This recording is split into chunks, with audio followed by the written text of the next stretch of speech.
अगले हफ्ते से प्रयागराज में महाकुंभ शुरू होने जा रहा है।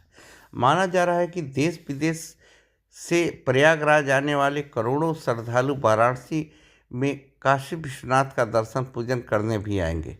ऐसे में यहाँ भी व्यवस्थाएं दुरुस्त करने की बातें और दावे किए जा रहे हैं, लेकिन स्थितियाँ इससे उलट ही नजर आ रही है। कम से कम दक्षिण भारत से यहाँ आकर प्रवास कर रहे बुजुर्ग, महिला, पुरुष श्रद्धालुओं की बातें सुनकर तो ऐसा ही लगता है उनकी पीड़ा छलक रही है। अयोध्या के राम मंदिर में श्री राम लला के गर्भगृह में अभिमंत्रित श्री राम यंत्र स्थापित करने वाले पंडित ए चिदम्बरम शास्त्री ने यहाँ तक कहा कि दर्शन की व्यवस्था काशी की छवि धूमिल कर रही है। हम सह लेते हैं क्योंकि लक्ष्य संकल्प पूर्ति है। जो आम दर्शनार्थी है उनके मन पर लगी चोट का उपचार कौन करेगा।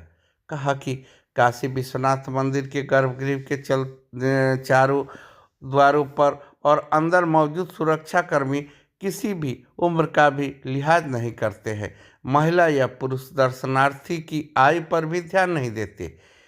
ये गर्दन कमर तो कभी बाह पकड़कर आगे धकिया देते हैं। इससे बुजुर्ग श्रद्धालुओं का मन बाबा की चौखट पर क्षुब्ध हृदय संताप से व्याकुल हो जाता है। गर्भगृह में दर्शन की दुश्वारियों से उनका संकल्प डगमगा रहा है। कहा कि काशी में लोग विश्वनाथ जी के दर्शन की अभिलाषा लेकर ही आते हैं। उनके दर्शन में ही दुश्वारियाँ होगी या घंटों इंतजार के बाद भी दर्शन नहीं होगा तो काशी के बारे में गलत संदेश जाएगा। लोग दूसरी बार आने से कतराएंगे। उत्तम व्यवस्था काशी की छवि बनाएगी। घंटों लाइन के बाद एक सेकंड भी दर्शन नहीं। काशी विश्वनाथ धाम के अनुभव साझा करते वक्त लक्ष्मी, राम मोहन, भानुमति समेत अनेक महिलाओं की आंखें भर आई। उन्होंने कहा कि हम मान, प्रतिष्ठा, धन, वैभव त्याग कर यहाँ आए हैं। प्रचार प्रशंसा की तनिक इच्छा नहीं है। विश्वनाथ धाम की व्यवस्था ने व्यथित कर दिया, तब हम आपसे बात कर रहे हैं। उन्होंने कहा कि एक तो हम बुजुर्गों को घंटे लाइन लगानी पड़ रही है, दूसरे एक सेकेंड भी गर्भगृह के आगे रुकने नहीं पाते। ज्योतिर्लिंग का दर्शन नहीं हो पाता। पुलिस का व्यवहार सही नहीं है।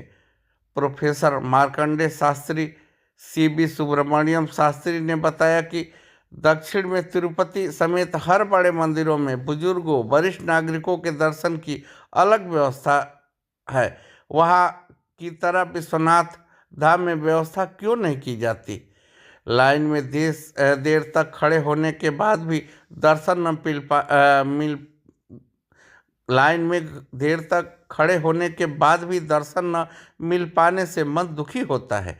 महिलाओं को भी सिपाही धक्का देते हैं। बीबी नागलक्ष्मी ने कहा कि मंदिर में महिलाओं तक को सिपाही धक्का देते हैं। वह नहीं देखते कि कोई कितनी देर से बाबा के दर्शन के लिए यहाँ इंतजार कर रहा है। बी बीपीआर मूर्ति ने कहा कि झांकी दर्शन तक मुश्किल हो गया है, पुलिस तुरंत हटा देती है। के बी एस प्रसाद ने कहा कि यहाँ पर पुलिस का व्यवहार ठीक नहीं है। वे अभद्र भाषा भी बोलते हैं। गर्भगृह में अर्चक रहे न कि सिपाही। मार्कंडे शास्त्री ने कहा कि ऐसा लगता है कि पूरा धाम टूरिस्ट प्लेस बन गया है। यह गलत है। नारायण राव ने कहा कि तिरुपति और रामेश्वरम जैसी व्यवस्था यहाँ भी लागू होनी चाहिए। पास पर रोक से बड़ी दिक्कतें। वेंकटेश्वर शास्त्री, बी नागलक्ष्मी, पद्मा आदि ने ध्यान दिलाया कि पहले नेमियों को मंदिर से जारी पास से सुगम दर्शन मिल जाता था। इधर बीच पास पर रोक लगा दी गई है। जिन पास की अवधि खत्म हो गई है उनका नवीनीकरण नहीं हो पा रहा है। काशी के भी हजारों नेमी यह समस्या झेल रहे हैं। राम तारक आश्रम के ट्रस्टी प्रबंधक बीबी सुंदर शास्त्री ने बताया कि पहले आश्रम के जरिए ही 3500 रुपये में पास बन जाते थे। अब यह व्यवस्था बंद हो गई है। कई लोग ठीक से चल नहीं पाते हैं, उन्हें दर्शन में परेशानी होती है। विश्वनाथ धाम बन रहा क्षोभदायक। गंगा और गोदावरी कावेरी के बीच विकसित अटूट सांस्कृतिक संबंधों ने यह अवधारणा पुष्ट की है कि काशी सिर्फ मोक्ष नहीं, संकल्प पूर्ति की भी पीठ है।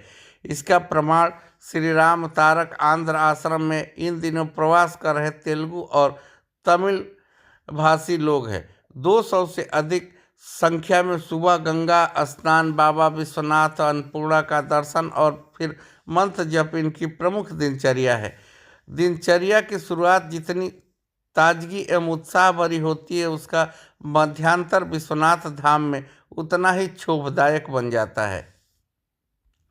हम निःशुल्क सेवा को तैयार। बस डी नारायण, जी अशोक, सी शारदा, लक्ष्मी प्रसन्ना, बी बलराम आदि ने खुलकर कहा कि हमें सुगम दर्शन की सुविधा मिले और पास बन जाए तो हम विश्वनाथ मंदिर में दोनों वक्त 2-2 घंटे सफाई से लेकर हर जरूरी व्यवस्था में निःशुल्क सेवा करने को तैयार है। हम दक्षिण के दर्शनार्थियों की भाषाई दिक्कतें भी दूर करेंगे। हाँ, तब मंदिर प्रशासन को भी सहयोग करना होगा। पीएम मोदी की पहल को भी चोट। काशी में प्रवास कर रहे श्रद्धालुओं का यह दर्द प्रधानमंत्री नरेंद्र मोदी की उस पहल पर भी चोट कर रहा है जिसके तहत काशी तमिल संगम की शुरुआत की गई है। अगर दक्षिण भारत, खासकर तमिलनाडु के श्रद्धालु ही यहाँ पर आकर दुखी होंगे तो इसका संदेश बहुत ही खराब जाएगा। काशी विश्वनाथ मंदिर आने वाले बनारस के लोग भी इस दर्द को समानता महसूस करते रहते हैं। यहाँ तैनात अफसरों को तो छोड़िए, सिपाहियों के दूर दूर के जान पहचान वाले लोग भी प्रोटोकॉल के नाम पर वीवीआईपी दर्शन का आनंद लेते नजर आते हैं। इस बारे में काशी विश्वनाथ मंदिर के मुख्य कार्यपालक अधिकारी विश्वभूषण मिश्र का कहना है कि गर्भगृह में स्पर्श दर्शन के लिए 2 समय निर्धारित है, उसमें दर्शन कराया जाता है। असमर्थ दर्शनार्थियों को मंदिर परिसर में व्हीलचेयर का पूरा लाभ मिलता है। सबके लिए अलग पंक्ति संभव नहीं है। सुरक्षा कर्मियों द्वारा अभद्र व्यवहार की शिकायत पर कार्रवाई भी होती है। वही डीसीपी सुरक्षा सूर्यकांत त्रिपाठी का कहना है कि सुरक्षा कर्मियों से सभ्यता से पेश आने को कड़ा निर्देश है। इसके लिए बाकायदे प्रशिक्षण दिया जा रहा है। अगर कभी शिकायत आती है तो त्वरित कार्रवाई की जाती है। श्रद्धालुओं से सेवा भाव से पेश आने, उनकी सहायता करने को कहा गया है।